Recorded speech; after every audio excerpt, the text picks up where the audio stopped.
नमस्कार दोस्तों, स्वागत है आपका Twitter skill India academy YouTube channel पर। आज हम लेकर आए हैं एसपीएमसीएल आईजीएम भर्ती परीक्षा के लिए मॉक टेस्ट 3। इस टेस्ट में महत्वपूर्ण और संभावित प्रश्न शामिल किए गए हैं, जो आपकी तैयारी को और मजबूत बनाएंगे। वीडियो को अंत तक जरूर देखें, सभी प्रश्नों का उत्तर स्वयं देने की कोशिश करें और अपना स्कोर कमेंट में जरूर बताएं। अगर आप एसपीएमसीआई आईजीएम 2026 में अच्छा प्रदर्शन करना चाहते हैं, तो इस मॉक टेस्ट सीरीज को लगातार फॉलो करते रहें। तो चलिए बिना समय गवाए शुरू करते हैं एसपीएमसीएल आईजीएम मॉक टेस्ट 3। दोस्तों, बहुत सारे स्टूडेंट का यूट्यूब चैनल पर मैसेज आता है कि सर कैसे तैयारी करें, क्या ना करें। तो मैं आपको एक प्रैक्टिस बताता हूँ। आप एक प्रैक्टिस करिए आपके पास। टेस्ट अपनी सीरीज शुरू करने से पहले मैं 2-3 मिनट लूँगा आपका। एक सिक्का रखिए और सिक्का को 3 बार 10 बार उछालना है आपको। लोग कहते हैं कि हमारा सिलेक्शन होगा, नहीं होगा, उसके लिए क्या करना है आपको कि सिक्के को 10 बार उछालना है और 10वीं बार एक ही चीज़ बोलनी है, टेल। तो आप देखोगे, यदि आप 10 बार सिक्का उछालोगे और दसों बार टेल ही टेल बोलोगे, तो उसमें 2 बार ये संभावना बनेगी कि आप जो बोलोगे वो होगा। यदि आप टेल बोलते हो तो 10 में से 2 बार टेल आएगा, संभावना है, 2 तो आएगा, ज़्यादा भी हो सकता है। तो ऐसे ही हमारा परीक्षा में सिलेक्शन होने के लिए क्या होता है कि हम कम से कम 10 पेपर को आइडेंटिफ़ाई कर लें कि हमको 10 पेपर देना है। तो क्या होगा, 10 पेपर जब दोगे आप, तो 10 में से कम 2 बार आपका सिलेक्शन होने की पूरी-पूरी संभावनाएँ बन जाएगी। तो आपको ये देखना है कि जो जिस फ़ील्ड में आप तैयारी कर रहे हो, उस फ़ील्ड में कम से कम आपके पास 10 पेपर होने चाहिए देने के लिए। तो उसमें से आपका कन्फर्म है कि 2 पेपर ज़रूर निकलेगा। 8 नहीं निकलेंगे, लेकिन 2 तो निकलने की पूरी-पूरी संभावनाएँ हैं।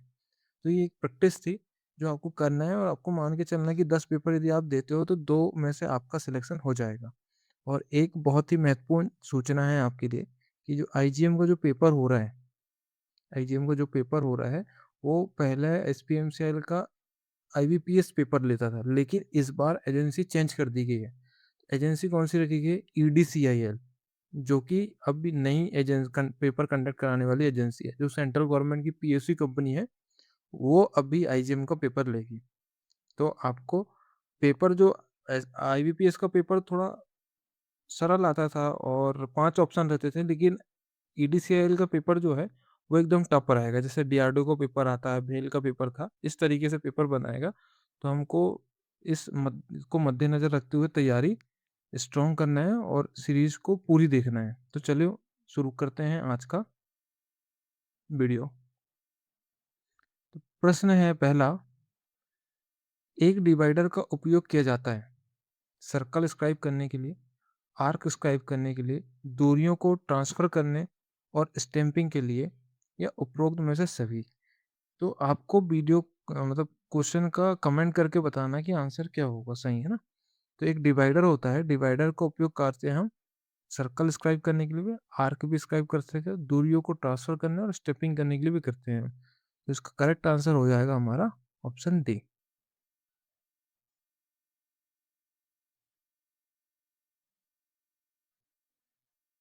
निम्नलिखित में से कौन-सा कॉम्बिनेशन सेट का हिस्सा नहीं है? स्टॉक, प्रोटेक्टर हेड, स्क्राइबर और सेंटर हेड। इसका सही आंसर होगा हमारा स्टॉक। कॉम्बिनेशन सेट का हिस्सा नहीं होता।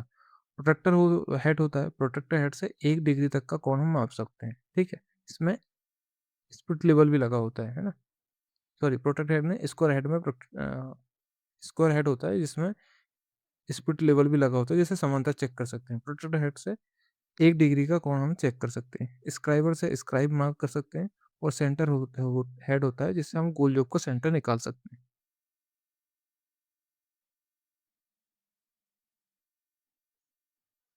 अपने शुद्ध रूप में एल्यूमीनियम का उपयोग इंजीनियरिंग कार्य के लिए नहीं किया जाता, क्योंकि यह भंगुर है, यह बहुत हल्का होता है, यह महंगा होता है, या इसमें शक्ति की कमी होती है। तो इसका सही आंसर क्या होगा? इसका सही आंसर होगा इसमें शक्ति की कमी होने के कारण इसका इंजीनियरिंग कार्य में उपयोग नहीं करते। अच्छा, एल्यूमीनियम एक कोरोजन रेजिस्टेंट धातु है। इसके जो एल्यूमीनियम की परत चढ़ाने को क्या कहते हैं? हम एनोडाइजिंग और केलोराइजिंग कहते हैं, ठीक है? एनोडाइजिंग, ये प्रश्न भी आता है ना? एनोडाइजिंग, केलोराइजिंग।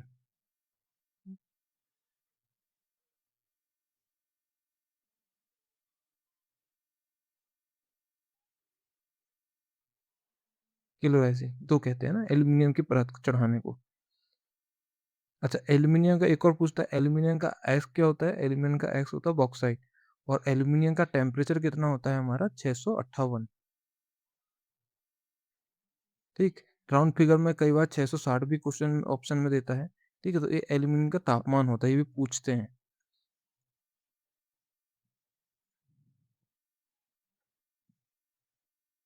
अब प्रश्न है, व्हाइट मेटल एक मिश्र धातु। ये देखो, white metal is alloy of, ये पिछली बार आईजीएम का जो पेपर हुआ था हैदराबाद का, उसमें पूछा जा चुका है ये पेपर क्वेश्चन।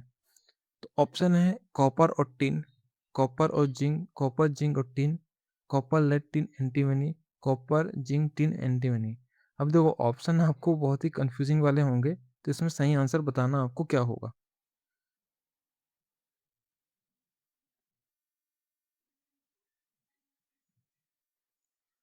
तो वाइट मेटल का शॉर्टेज क्या बनाए थे हमने? वाइट कलर में कोई, वाइट कलर में कोई लेटी अंटी, ठीक? तो क से बन गया हमारा कॉपर, ले से बन गया लेड, टी से बन गया टिन, और एंटी से बन गया एंटीमनी। तो कॉपर लेड टिन एंटीमनी, तो कॉपर लेड टिन एंटीमनी किसमें बना? ऑप्शन सी में, कॉपर लेड टिन एंटीमनी। तो वाइट मेटल जो होगा वो कॉपर लेड टिन एंटीमनी से मिलकर बना होगा, तो इसका करेक्ट आंसर होगा हमारा सी नंबर का। अच्छा, कॉपर जिंक और टिन एंटीमनी से मिलकर क्या बना था हमारा? Babbitt metal.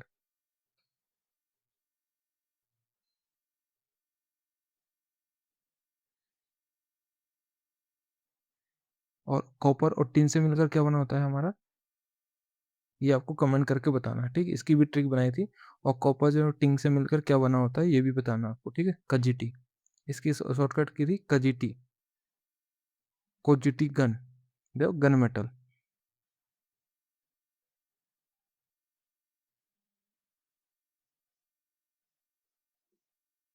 नेक्स्ट है, एक स्ट्रेट पेन हैमर का पेन होता है, हैंडल के साथ कोण में, हैंडल के साथ सीध में, हैंडल के साथ क्रॉस, और हैंडल के साथ मुड़ा हुआ। तो स्ट्रेट पेन का हैमर जो होता है हैंडल के साथ सीध में होता है, ठीक? ऑप्शन बी हमारा करेक्ट आंसर होगा।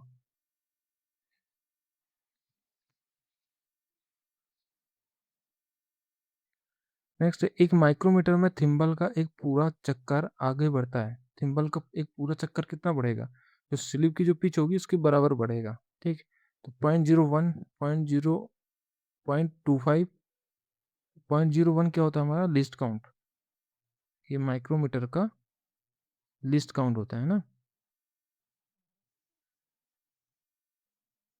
0.5 या 1 mm, तो कितना बढ़ेगा? थिम्बल के स्लिप की एक भाग के बराबर बढ़ेगा, पिच के बराबर। तो इसका सही आंसर क्या होगा? 0.5।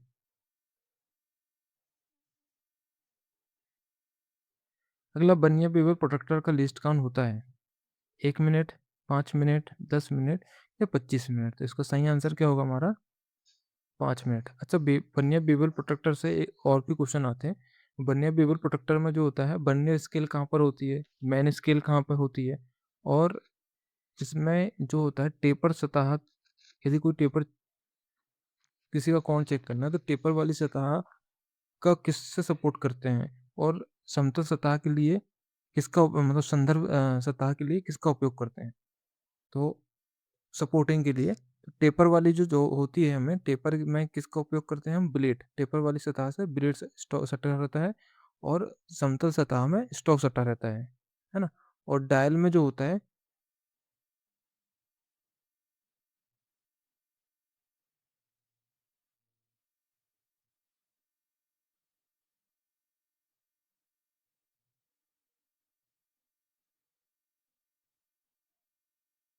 डायल वाले भाग में जो होती है बर्नियर स्केल होती है ना,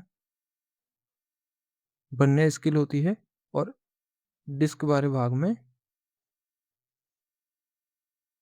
मेन स्केल होती है। ये भी हमको याद रखना है। और इसके जो होता है 23 मेन स्केल डिवीजन को 12 बर्नियर स्केल डिवीजन में विभाजित किया जाता है। माइक्रोमीटर में शून्य त्रुटि का अर्थ है स्पेंडल और स्निप एनविल के बीच नगण्य गैप, थिम्बल पर शून्य मार्क दिखाई नहीं देता। जब मापने वाली सतह संपर्क में होती है तो थिम्बल पर शून्य मार्क, स्लिप पर जीरो लाइन मिलती नहीं है।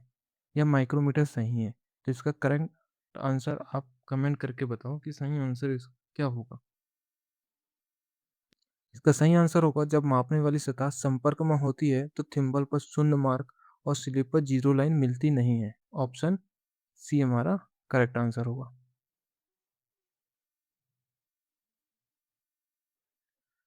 यूनिवर्सल वेवर प्रोटेक्टर का सिद्धांत किसके समान होता है? बर्नियर वेवर प्रोटेक्टर के, डेप्थ माइक्रोमीटर के, डायल्टस इंडिकेटर के, या फिक्स गेज के? तो यूनिवर्सल वेवर प्रोटेक्टर का सिद्धांत किसके समान होता है? बर्नियर वेवर प्रोटेक्टर के। ठीक, मैन स्केल और बर्नियर स्केल के सिद्धांत पर ही काम करता है।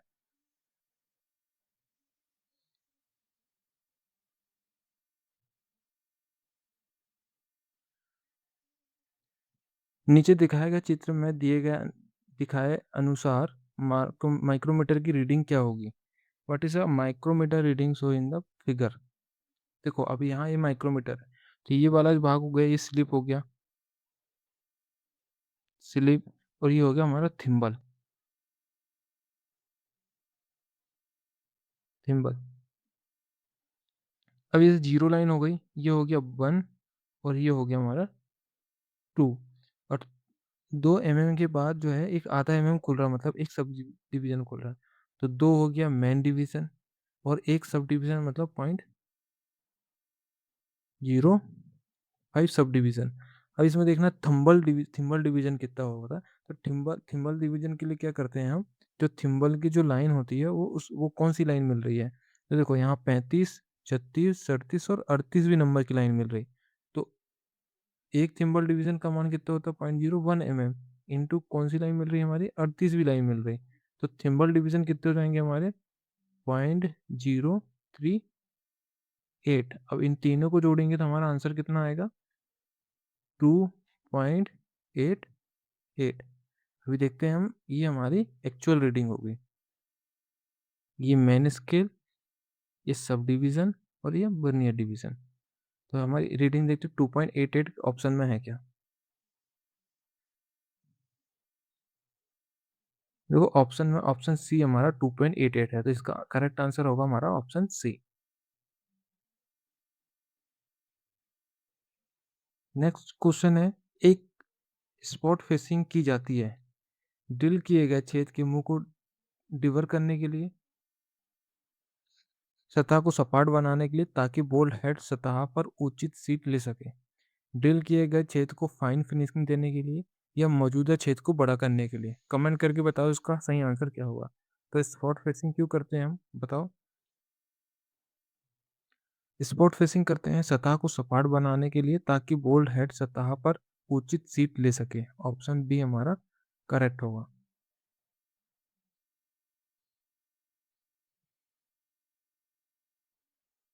प्लेट चीजल के किनारों पर एक मामूली उत्तलता क्यों बनाई जाती है? प्लेट चीजल पर एक मामूली उत्तलता बनाई जाती है, क्यों बनाते हैं? ऑप्शन देखो, ऑप्शन ए है तेज कोनों को काटने के लिए, बी है लुब्रिकेंट को कटिंग किनारों तक पहुंचाने के लिए, कर्व सतहों को काटने के लिए, डी है कटिंग किनारों के सिरों द्वारा डिगिंग को रोकने के लिए। तो इसका सही आंसर क्या होगा, कमेंट करके बताओ आप। इसका सही आंसर होगा कटिंग किनारों के सिरों द्वारा डिगिंग को रोकने के लिए। ऑप्शन डी हमारा करेक्ट आंसर होगा। अगला प्रश्न है, एक ग्राइंडिंग व्हील की ड्रेसिंग और ट्विंग है बिल्कुल एक समान ऑपरेशन, एक ही उपकरण से किए जाने वाले ऑपरेशन, केवल कोर्स ग्राइंडिंग व्हील, या ऑप्शन डी केवल फार्म ग्राइंडिंग व्हील। तो ड्रेसिंग और ट्विंग जो जो होती है एक ही उपकरण से किए जाने वाले ऑपरेशन होते हैं। तो इसका करेक्ट आंसर क्या होगा हमारा ऑप्शन बी।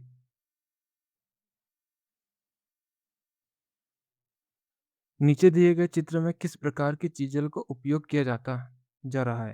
देखो, ये जो ऑपरेशन दिखाया गया यहाँ पर, तो इसमें जो चीज़ल है, इस चीज़ल का नाम बताना क्या है? फ्लैट चीज़ल है, क्रॉस कट चीज़ल है, हाफ राउंड चीज़ल है या फिर वेब चीज़ल है। तो ये चीज़ल जो होती है फ्लैट चीज़ल दिखाई गई है। ऑप्शन ए हमारा करेक्ट आंसर होगा। तो क्रॉस कट चीज़ल जो होती है, कीवे काटने के लिए किसका उपयोग करते हैं हम? क्रॉस क्रॉस कट चीज़ल का उपयोग करते हैं। और वेब चीज़ल का उपयोग करते हैं हम कहाँ? चेन ड्रिलिंग के लिए।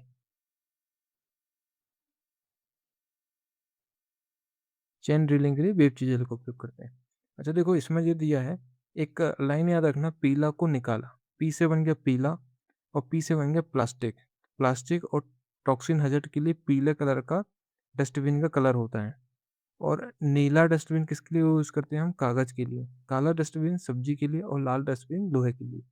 अच्छा, इसको याद रखने के लिए क्या होता है, पीला को निकाला। अभी लाल जो होता है, लोहे को यदि गर्म करेंगे तो क्या हो जाता है हमारा? लाल हो जाता है। सब्जी को ज़्यादा दिन रखेंगे तो खराब होकर सड़ जाती है, किस कलर में हो जाती है? काली। और कागज़ के लिए जो होता है, हम जो कागज़ लिखते हैं कॉपी पेन में, उसमें नीली इंक होती है, ठीक? और जब उसको जलाते हैं हम कागज़ को, तो नीली कलर की आग निकलती है। तो इससे हमको याद रखना है कि कागज़ के लिए नीला होता है। अब उस डायग्राम को देखिए आपने, उसमें देखना है, यदि ग्रुप काटने हो तो किस प्रकार की चीज़ों का उपयोग किया जाता है? तो ग्रुप काटना हो तो किस प्रकार की चीज़ल का उपयोग करते हैं हम? Flat chisel, cross cut chisel, half round chisel या वेब चीज़ल? तो इसका सही आंसर क्या होगा हमारा? कमेंट करके बताओ आप। इसका सही आंसर होगा हमारा cross cut chisel. Cross cut chisel का उपयोग कीबे काटने के लिए करते हैं।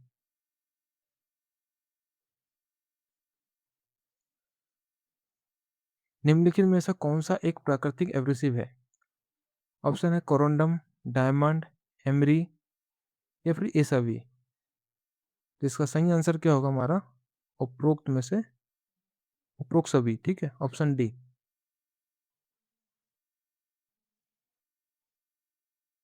अगला प्रश्न है, ग्राइंडिंग के लिए किस इकाई में खुरदरापन व्यक्त किया जाता है? ऑप्शन ए सही है, बी, डी या सी या डी। तो इसको किस में दर्शाते हैं हम? माइक्रोमीटर में। ऑप्शन ए हमारा यहाँ पर करेक्ट आंसर होगा।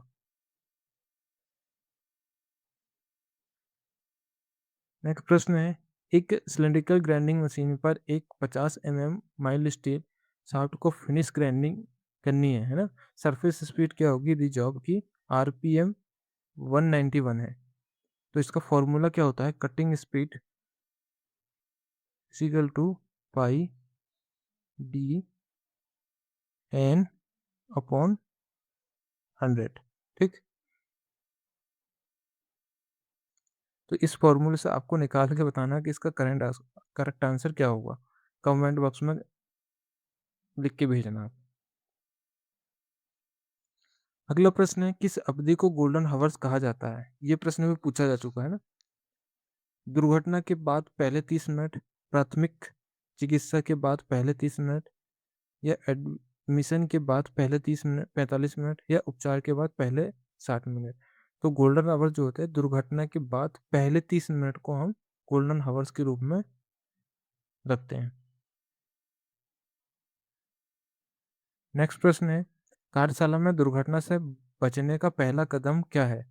सुरक्षा उपकरण पहनना, चीजों को अपने तरीके से करना, सुरक्षा सावधानी का पालन करना, एक उच्च कुशल व्यक्ति के साथ चीजों को करना, मतलब working working with a high skill person, मतलब हाई स्किल पर्सन के साथ काम करना। तो दुर्घटना से बचने का पहला कदम क्या हो सकता है? आप कमेंट करके बताओ। इसका सही आंसर होगा सुरक्षा सावधानियों का पालन करना। ऑप्शन सी हमारा करेक्ट आंसर होगा। नेक्स्ट प्रश्न है, बेकार के कागज के अलगाव के बिन का रंग होता है। अभी देखो आगे ना, कागज को जलाएंगे तो किस तरीके निकलेगा हमारा? नीले कलर की आग निकलेगी। तो इसका डस्टबिन का कलर क्या होगा हमारा? नीला। ऑप्शन बी हमारा करेक्ट आंसर हो गया। और लोहे को गर्म करेंगे तो कैसे दिखेगा? लाल। और सब्जी को सड़ने के बाद काली। और प्लास्टिक के लिए पी से प्लास्टिक, पी से पीला। और टॉक्सिन हजट के लिए किसका उपयोग करते हैं हम?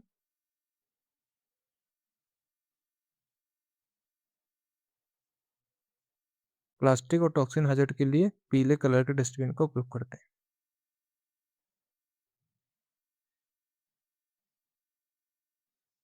नेक्स्ट प्रश्न है, ज्वलनशील और रासायनिक तरल आग के लिए अग्निशामक यंत्र का उपयोग किया जाता है। क्या बोल रहा है? ज्वलनशील और तरल आग के लिए, रासायनिक तरल आग के लिए किसका उपयोग करते हैं? तो सबसे पहले ये बताओ कि तरल आग आती किस क्लास में? इसकी याद करने की ट्रिक क्या बताया था मैंने? तरल आग मतलब क्या होता है? तेली आग। तेली आग में तेल कहाँ होता है हमारा? पेट्रोल पंप में। तो भारत पेट्रोलियम याद रखना। भारत पेट्रोलियम, भारत से बी से भारत और बी से बी क्लास की आग। ठीक। और एसी जो होती है, एसी हमारे घर में होती है। तो एसी जो आग होती है हमारे घर में होती है। ये जो होती है लकड़ी कागज से लगी आग होती है। और सी होती है हमारा गैसीय आग होती है। डी हमारी क्या होती है? इलेक्ट्रिक आग। तो ये प्रश्न पूछा है, ज्वलनशील रासायनिक तरल आग के लिए अग्निशामक यंत्र का उपयोग किया जाता है। तो करेक्ट आंसर बताओ इसका क्या होगा? तो उसका सही आंसर होगा हमारा option A, form fire extinguisher का उपयोग करते हैं। ठीक। और गैसीय आग के लिए किसका उपयोग करते हैं? तेली आग के लिए फॉर्म फायर, गैसीय आग के लिए ड्राई पाउडर का उपयोग करते हैं, और हेलोजन का इलेक्ट्रिक आग के लिए।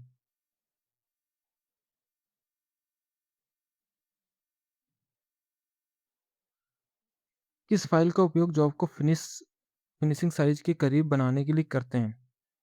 Single cut, curve cut, second cut या डबल कट?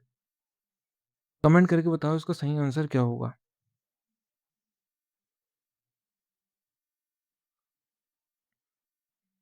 तो फिनिश साइज में लाने के लिए किसका उपयोग करते हैं हम? Option C, second cut file का उपयोग करते हैं।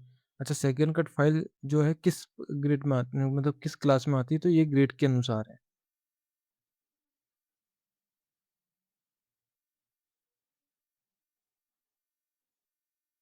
किस फाइल की पूरी लंबाई में समांतर किनारे होते हैं? हैंड फाइल में, वास्टर्ड फाइल में, रफ कट फाइल में और सिंगल कट फाइल में। तो समांतर दांते किस में होते हैं? किस फाइल की पूरी लंबाई में समांतर किनारे होते हैं? वो होते हैं हैंड फाइल में। हैंड फाइल को सरफेस फाइल भी कहते हैं। नेक्स्ट प्रश्न है, बेंच वाइज को मैन्युफैक्चर करने के लिए उपयोग किया जाने वाला मटेरियल क्या है? Tool steel, high carbon steel, medium carbon steel या कास्ट आयरन? तो बेंच वाइज बनाने के लिए किस मटेरियल का उपयोग करते हैं? तो इसके लिए हम किसका उपयोग करते हैं? कास्ट आयरन का। अच्छा, एक प्रश्न पूछ रहा हूँ, बताना। इसका बॉक्स नट बना होता है, बॉक्स नट जो होता है किसका बना होता है? कमेंट करके बताओ आप।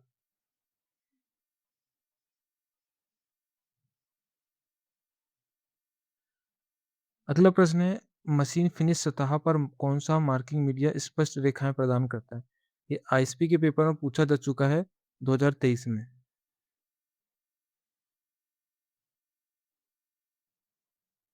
व्हाइट चॉक का उपयोग करते हैं, पार्सियन ब्लू का उपयोग करते हैं, कॉपर सल्फेट का उपयोग करते हैं, सेलुलर कूलर का उपयोग करते हैं? कमेंट करके बताओ किसका उपयोग करते हैं। तो फिनिश सतह के लिए हम किसका उपयोग करते हैं? पार्सियन ब्लू का उपयोग करते हैं। ये जो है देरी से सूखने वाला मार्किंग मीडिया है। सेल्यूलोकुलर जल्दी सूखने वाला मार्किंग मीडिया। ठीक है, जल्दी। और जहरीला जो होता है वो कॉपर सल्फेट जहरीला होता है। ठीक, ये भी हमको याद रखना है।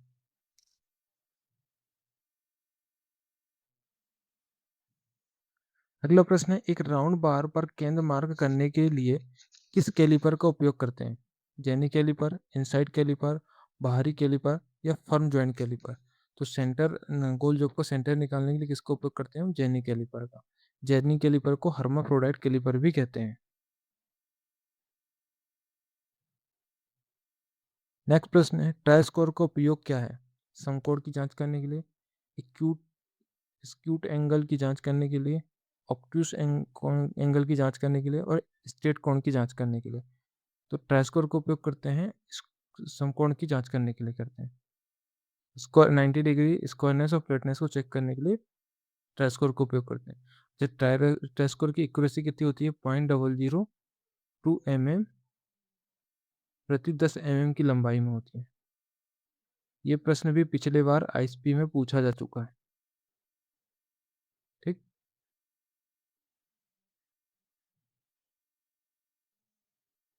अगला प्रश्न है, यूनिवर्सल सरफेस गेज का कौन-सा भाग स्क्राइबर को पकड़े रखता है? स्नग, गाइड पिन, रोका राउंड या फाइन एडजस्टिंग स्क्रू?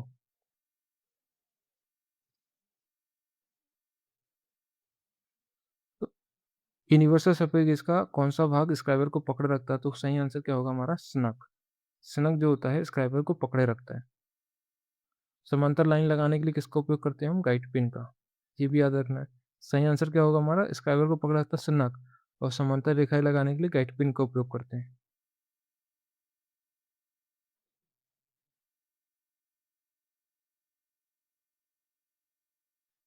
अगला प्रश्न है, कट की शुरुआत में पतली दीवार के वर्कपीस को साथ से काटने के दौरान दांतों का टूटना क्यों होता है? हाथ द्वारा लगाया गया बल बहुत अधिक है, कटिंग सेक्शन बहुत छोटा है, मोटे ब्लेड का उपयोग किया गया है, हाथ द्वारा लगाया गया बल केवल कुछ दांतों पर लगता है। तो करेक्ट आंसर क्या होगा हमारा? कमेंट करके बताओ आप। इसका सही आंसर होगा हमारा हाथ द्वारा लगाया गया बल केवल कुछ ही दांतों पर लगता है। ऑप्शन डी हमारा करेक्ट आंसर होगा।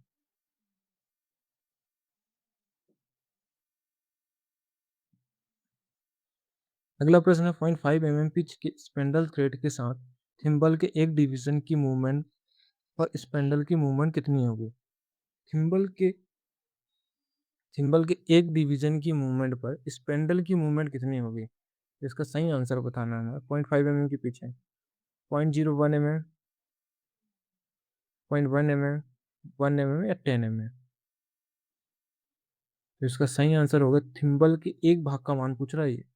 थिम्बल के एक डिवीजन की मूवमेंट पर स्पेंडल की मूवमेंट कितनी होगी? इसका सही आंसर कमेंट करके बताओ आप क्या होगा। इसका सही आंसर होगा हमारा 0.01 mm।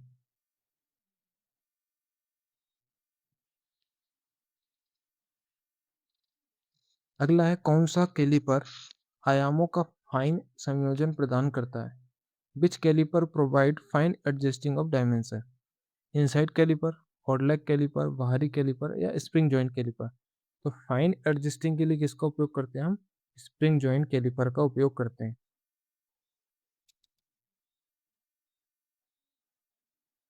अगला प्रश्न है, मार्किंग टेबल कास्ट आयरन की क्यों बने होते हैं? Why are marking table made of cast iron? क्योंकि ये सेल लुब्रिकेंट होते हैं, क्योंकि ये अधिक कठोर होते हैं, क्योंकि ये सटीकता बनाए रखते हैं, या क्योंकि इसमें यह जो है थर्मल विस्तार जो होती है इसकी रोकता है, थर्मल विस्तार को रोकता है। इसका करेक्ट आंसर होगा हमारा सेल लुब्रिकेंट के कारण मार्किंग टेबल जो है कास्ट आयरन की बनाई जाती है।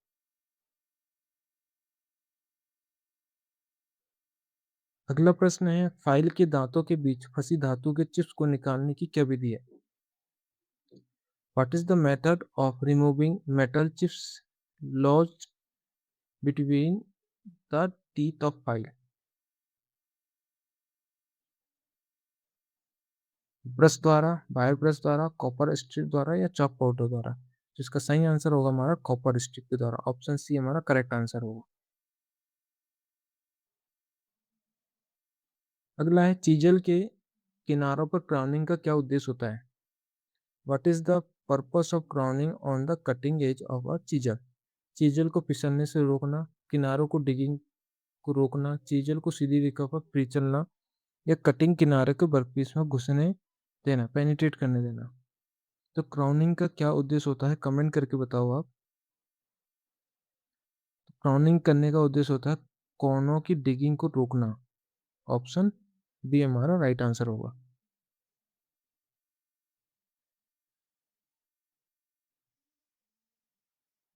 रिबिट पर मार्क किए गए भाग एक्स का नाम बताइए।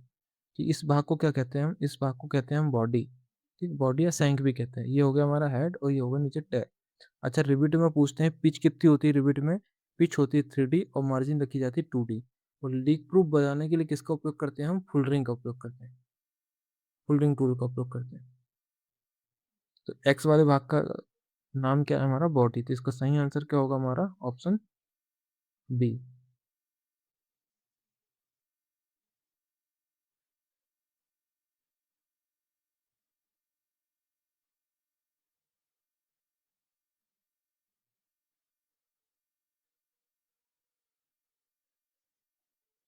अगला प्रश्न है भारी स्ट्रक्चर कार्य के लिए किस रिबिट का उपयोग करते हैं?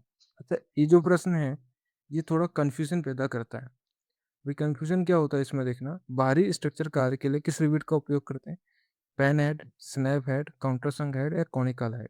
तो इसका करेक्ट आंसर होगा हमारा पेन हेड रिबिट का उपयोग करते हैं। ये इसरो में पूछा जा चुका है। बाहरी स्ट्रक्चर कार्य के लिए पेन हेड का उपयोग करते हैं और केवल स्ट्रक्चर कार्य के लिए स्नैप हेड का उपयोग करते हैं। ये ध्यान रखना, स्ट्रक्चर कार्य के लिए पूछा जाए तो स्नैप हेड और बाहरी स्ट्रक्चर कार्य के लिए पूछा जाए तो पेन हेड रिबिट का उपयोग करते हैं।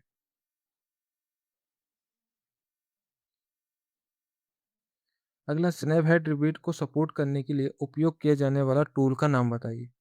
डॉली, ड्रिफ्ट, रिबिट सेट या रिबिट स्नैप? तो इसका करेक्ट आंसर क्या होगा हमारा? रिबिट स्नैप हेड को सपोर्ट करने के लिए किसका उपयोग करते हैं हम? डॉली का।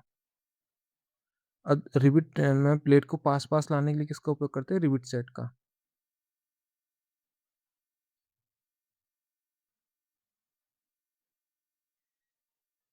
नीचे चित्र में दिखाए गए रिबीटिंग दोष का नाम बताइए। ये इसको देखना है रिबीट दोष को, इसमें बताना है कि हमको क्या इसमें डिफेक्ट है। ऑप्शन है प्लेटो का अनुचित जोड़, प्लेट अनुचित जोड़ है, प्लेटो के बीच वर्ष वगैरह रहे, रिबीट हेड का संग के साथ केंद्रित ना होना और रिबीट की बॉडी का प्लेट पर लंबवत ना होना। सही आंसर क्या होगा आप बताओ। देखो आप यहाँ पर रिबीट डायग्राम देखो,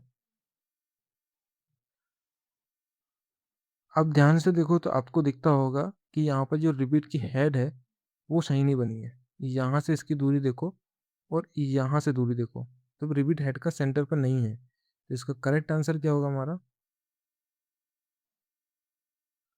करेक्ट आंसर होगा रिबिट हेड का सैंक के साथ केंद्रित ना होना। ऑप्शन सी हमारा करेक्ट आंसर होगा।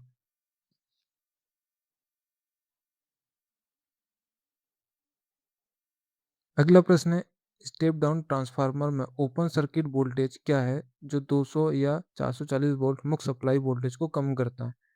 तो ये जो है डीआरडीओ 2022 के पेपर में पूछा जा चुका है ना? तो इसका सही आंसर क्या होगा हमारा? 40 और 100 वोल्टेज।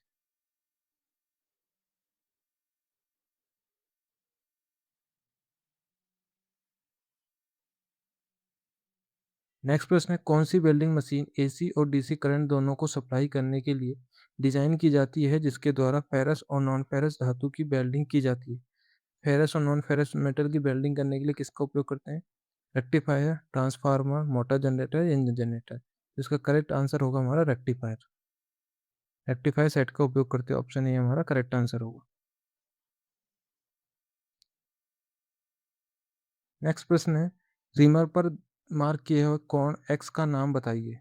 तो इस कोण का नाम बताना है, इसको क्या बोलते हैं हम? रैक कोण बोलते हैं, फ्लूट्स कोण बोलते हैं, हेलिक्स कोण बोलते हैं या क्लीयरेंस कोण बोलते हैं? तो एक्स वाले भाग को हम क्या बोलते हैं? हम बोलते हैं हेलिक्स कोण। ऑप्शन सी हमारा करेक्ट आंसर होगा। अगला प्रश्न, ड्रिल बिट का साइज कैसे मापा जाता है?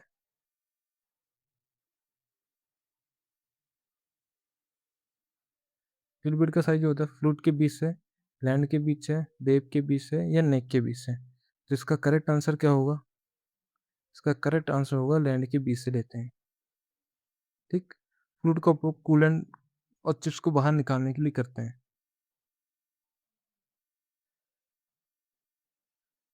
अगला प्रश्न है, एस प्रकार की टूल्स ड्रिल का उपयोग किया जाता है हार्ड मटेरियल की ड्रिलिंग के लिए, उच्च कार्बन स्टील की ड्रिलिंग के लिए, सॉफ्ट और टफ मटेरियल की ड्रिलिंग के लिए या नॉर्मल लो कार्बन स्टील की ड्रिलिंग के लिए उपयोग करते हैं? तो इसका सही आंसर क्या होगा कमेंट करके बताओ आप।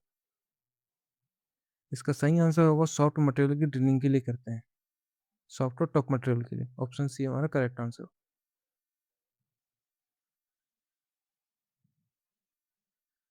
नीचे चित्र में मार्क किए हुए एक्स का नाम क्या है? एक्स वाले भाग को बताना है।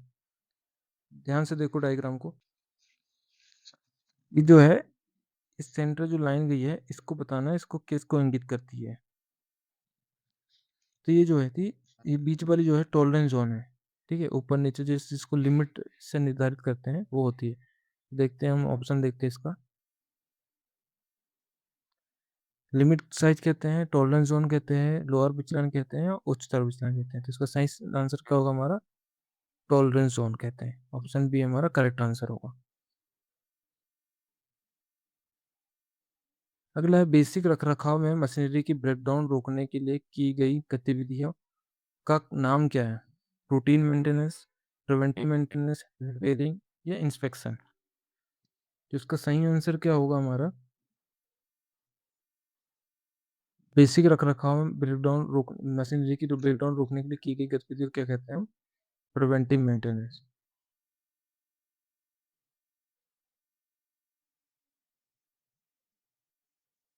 अगला प्रश्न है स्प्रिंग पिंस का क्या उपयोग है?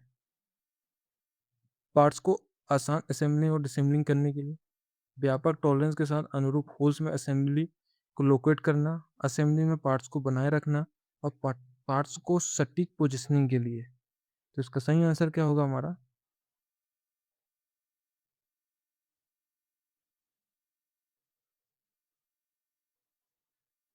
इसका सही आंसर होगा व्यापक टॉलरेंस के साथ अनुरूप होल्स में असेंबली को लोकेट करने के लिए स्प्रिंग पिंस का उपयोग करते हैं। ऑप्शन बी हमारा करेक्ट आंसर होगा।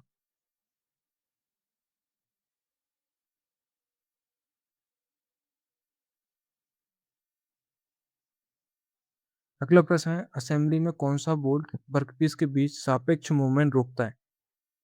रिलेवेंट मूवमेंट बिटवीन वर्कपीस को रोकने के लिए किसका उपयोग करते हैं? Which bolt prevents relevant movement between workpiece in an assembly? Anti fatigue bolt होता है, टी बोल्ट होता है, बॉडी फिट बोल्ट होता है या साइड लॉकिंग बोल्ट होता है? इसका सही आंसर होगा हमारा बॉडी फिट बोल्ट। ऑप्शन सी।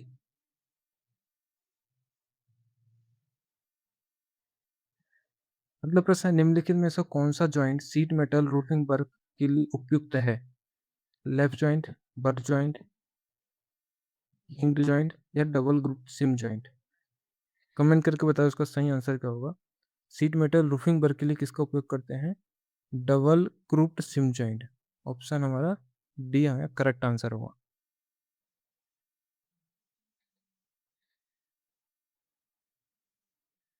प्राथमिक चिकित्सा का क्या अर्थ है? डॉक्टर के आने से पहले पीड़ित का उपचार, जॉब की सुरक्षा, ऑपरेशन का उचित क्रम तैयार करना, डॉक्टर के आने के बाद पीड़िता का उपचार। तो इसका सही आंसर क्या होगा हमारा? प्राथमिक उपचार क्या होता है? डॉक्टर के आने से पहले पीड़िता का उपचार। ये हमारा प्राथमिक उपचार होता है। आज की क्लास के हमारा लास्ट क्वेश्चन था। तो ये वीडियो यदि आपको पसंद आए तो चैनल को लाइक सब्सक्राइब जरूर करिएगा। और अंत में एक सूचना है कि इसकी पीडीएफ जो है आपको मेरे डिस्क्रिप्शन में अपना मोबाइल नंबर है, आप मोबाइल नंबर में मैसेज करके व्हाट्सएप में प्राप्त कर सकते हैं इसको। ठीक है? और आने वाली जो भी वीडियो की क्लास की जो पीडीएफ होगी आपको व्हाट्सएप में ही दी जाएगी। ठीक है? तो आप डिस्क्रिप्शन में जाके नंबर में अपना नाम एड्रेस लिख के भेजो और आपको व्हाट्सएप में ये पीडीएफ आपको मिल जाएगी। ठीक? और एक और ज़रूरी सूचना है कि जो भी कल संडे है तो कल छुट्टी होगी, तो आप सब कमेंट करके बताना कि क्या कल मैराथन क्लास लेना चाहिए या नहीं? जैसे मैराथन क्लास में लगभग 150, 200, 300 क्वेश्चन होंगे, तो यदि आपको चाहते हो कि क्लास हो तो आप कमेंट करके ज़रूर बताइए कि हाँ, कल मैराथन क्लास होनी चाहिए। ठीक है? तो आज के जो हमारे 50 क्वेश्चन थे, जो आपको समझ में आए होंगे और आपका स्कोर कितना आया, आप एक कमेंट करके आप मुझे बताना है। ठीक है? और ऐसी ही वीडियो के लिए आप चैनल को लाइक और सब्सक्राइब ज़रूर कर लीजिए और बेल आइकन को ऑन कर लीजिए ताकि वीडियो की जानकारी आपको सबसे पहले मिल सके। और आपका एक सब्सक्राइबर हमारे लिए मोटिवेशन बनता है, तो ज़रूर आप चैनल को सब्सक्राइब कर लीजिए और अपने दोस्तों के साथ शेयर कीजिए और उनसे भी सब्सक्राइब कराइए। धन्यवाद।